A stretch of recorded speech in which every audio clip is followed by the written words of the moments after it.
Hi everyone. ನಾನಿವತ್ತು ಗೋಡಂಬಿ spicy ಮಾಡಬೇಕು ಅಂತ ಇದ್ದೀನಿ.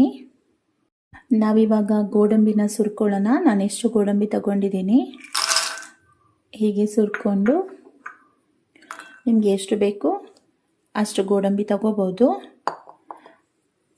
ಈ ಗೋಡಂಬಿಗೆ ಕಡಲೆ ಹಿಟ್ಟು ಹಾಕೋಬೇಕು. ಕಡಲೆ ಹಿಟ್ಟು ನೋಡ್ಕೊಂಡು ಹಾಕೋಬೇಕು, ಒಂದೇ ಸಾರಿ ಸುರ್ಕೊಳ್ಳೋದು ಬೇಡ. ಇದಕ್ಕೆ ನಾವು ಸ್ವಲ್ಪ ಮೊಸರು ಹಾಕ್ಕೋಬೇಕು.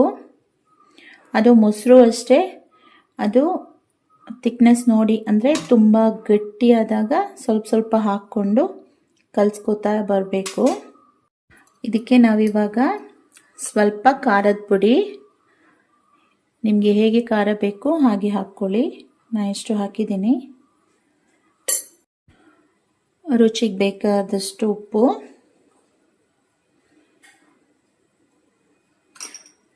ಇವಾಗ ನಾವು ಇದನ್ನು ಚೆನ್ನಾಗಿ ಮಿಕ್ಸ್ ಮಾಡ್ಕೋಬೇಕು. ಇದು ಸ್ವಲ್ಪ ಗಟ್ಟಿ ಅನಿಸಿದ್ರೆ ಮೊಸರು ಹಾಕ್ಕೊಳ್ಳಿ. ಮತ್ತು ಇದನ್ನು ಈ ಥರ ಕಲಿಸ್ಕೋಬೇಕು. ಗಟ್ಟಿ ಅನಿಸಿದ್ರೆ ಸ್ವಲ್ಪ ಮೊಸರು ಹಾಕ್ಕೋಬೇಕು. ಮತ್ತು ಕಡಲೆ ಹಿಟ್ಟು ಸ್ವಲ್ಪ ಜಾಸ್ತಿ ಇದ್ದರೆ ಚೆನ್ನಾಗಿರುತ್ತೆ, ಅಂದರೆ ಇದು ಜಾಸ್ತಿ ಹಿಡ್ಕೊಳ್ಳಲ್ಲ. ನಾವು ಆವಾಗ ಸ್ವಲ್ಪ ಜಾಸ್ತಿ ಹಾಕಿದರೆ ಆವಾಗ ಅದು ಕೂತ್ಕೊಳ್ಳುತ್ತೆ. ಇವಾಗ ಸ್ವಲ್ಪ ಇದಕ್ಕೆ ಮೊಸರು ಹಾಕ್ಕೊಳ್ಳೋಣ. ಸ್ವಲ್ಪ ಗಟ್ಟಿ ಅನಿಸ್ತಾ ಇದೆ. ಮತ್ತು ಕಡಲೆ ಹಿಟ್ಟು ಸ್ವಲ್ಪ ಹಾಕೋಬೇಕು, ಸ್ವಲ್ಪ ಸಾಕು. ಆಮೇಲೆ ನೀವು ಟೇಸ್ಟ್ ನೋಡಿ ಉಪ್ಪು ಮತ್ತು ಖಾರದ ಪುಡಿನ ಹಾಕ್ಕೋಬೋದು. ಅಂದರೆ ಇದೊಂದು ಅರ್ಧ ಗಂಟೆ ಆದರೂ ಹೀಗೆ ಇಡಬೇಕು. ಅರ್ಧ ಗಂಟೆ ಇಟ್ಟರೆ ಚೆನ್ನಾಗಿ ಹಿಡ್ಕೊಳ್ಳುತ್ತೆ ಅದು. ಆಮೇಲೆ ಎಣ್ಣೆಲಿ ಬಿಡುವಾಗ ಇದು ಪೂರ್ತಿಯಾಗಿ ಏನು ಹಿಡ್ಕೊಳ್ಳಲ್ಲ, ಅಂದರೆ ಮೇಲೆ ಸ್ವಲ್ಪ ಕೋಟಿಂಗ್ ಥರ ಇರುತ್ತಷ್ಟೇ. ಇದನ್ನು ನೀವು ಕಲಿಸುವಾಗ ನೀವು ಸ್ವಲ್ಪ ರಫ್ ಆಗಿ ಕಲಿಸ್ಕೋಬೇಡಿ, ಯಾಕೆಂದರೆ ಇದು ಗೋಡಂಬಿ ಮುರಿದೋಗ್ಬಾರ್ದು, ಪೀಸ್ ಆಗಬಾರ್ದು. ಇದು ಪೀಸ್ ಆಗಿಬಿಟ್ರೆ ಚೆನ್ನಾಗಿರಲ್ಲ. ಅದಕ್ಕೆ ಸ್ವಲ್ಪ ಮೆಲ್ಲೆ ಈ ಥರ ಕಲಿಸ್ಕೋಬೇಕು, ತುಂಬ ರಫ್ ಆಗಿ ಕಲಿಸ್ಕೊಳ್ಳೋದು ಬೇಡ. ಇದರಲ್ಲಿ ಹುಳಿ ಅಂಶ, ಉಪ್ಪು ಮತ್ತು ಖಾರದ ಪುಡಿ ಎಲ್ಲ ಇರೋದ್ರಿಂದ ಎಲ್ಲ ಟೇಸ್ಟು ನಮಗೆ ಸಿಗುತ್ತೆ. ಅಂದರೆ ಚೆನ್ನಾಗಿ ಹೀರ್ಕೋಬೇಕದು. ಒಂದು ಅರ್ಧ ಗಂಟೆ ಹಾಗೆ ಬಿಟ್ಬಿಡೋಣ. ನಾವಿವಾಗ ಆಯಿಲ್ನ ಹೀಟ್ ಮಾಡ್ಕೊಳ್ಳೋಣ.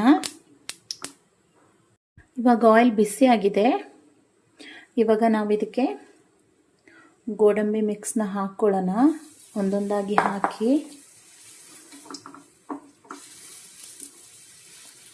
ಮೇಲೆ ಒಂದೊಂದಾಗಿ ಹಾಕಿ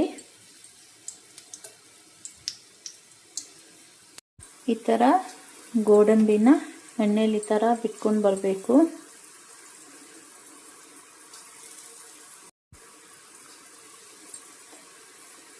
ಏನು ತುಂಬ ಟೈಮ್ ಏನು ಹಿಡಿಯಲ್ಲ, ಬೇಗ ಆಗಿಬಿಡುತ್ತೆ. ಈವ್ನಿಂಗ್ ಸ್ನ್ಯಾಕ್ಸ್ಗೆಲ್ಲ ಬೇಗ ರೆಡಿ ಮಾಡ್ಕೋಬೋದು. ಸ್ವಲ್ಪ ಈ ಥರ ಕೈ ಆಡಿಸ್ತಾ ಇರಿ, ಇಲ್ಲಾಂದರೆ ಅದು ಬೇರೆ ಕಲರ್ ಟರ್ನ್ ಆಗಿಬಿಡುತ್ತೆ.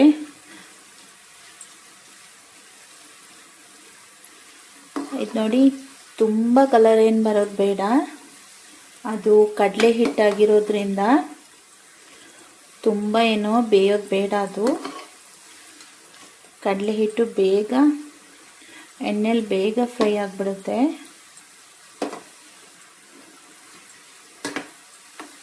ನೋಡಿ, ಶೇಪ್ ಬೇರೆ ಬೇರೆ ಶೇಪ್, ಆ್ಯನಿಮಲ್ ಶೇಪ್ ಎಲ್ಲ ಬಂದ್ಬಿಟ್ಟಿದೆ.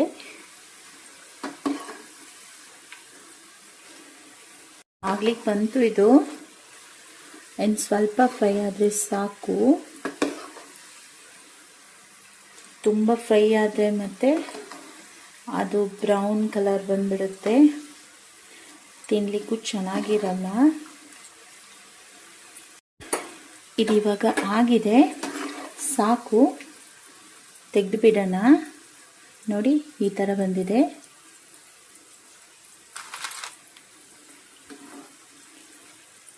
ತುಂಬ ಬೆಂದೋದ್ರೆ ಅದು ಟೇಸ್ಟ್ ಚೇಂಜ್ ಆಗಿಬಿಡುತ್ತೆ, ಹಾಳಾಗಿಬಿಡುತ್ತೆ.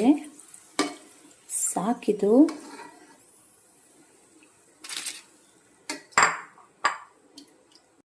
ನೋಡಿ ಗೋಡಂಬಿ ಸ್ಪೈಸಿ ರೆಡಿ ಆಗಿದೆ. ಇದು ಈ ಥರ ಬಂದಿದೆ.